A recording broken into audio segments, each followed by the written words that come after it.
Hi everyone! In this video, I'll be teaching you how to fix you don't have permission to access this folder in Windows 10 and 11.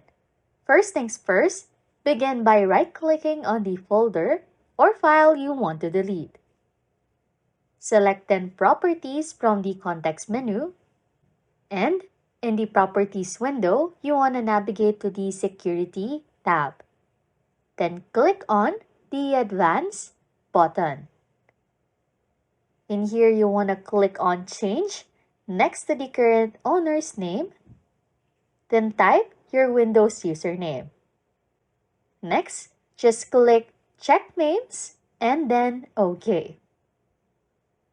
Check also the box for Replace Owner on Subcontainers and Objects and review the warning and click OK. Anyways, if you like content like this, don't forget to subscribe to this channel or comment down below any tutorials you want us to make so we can help you.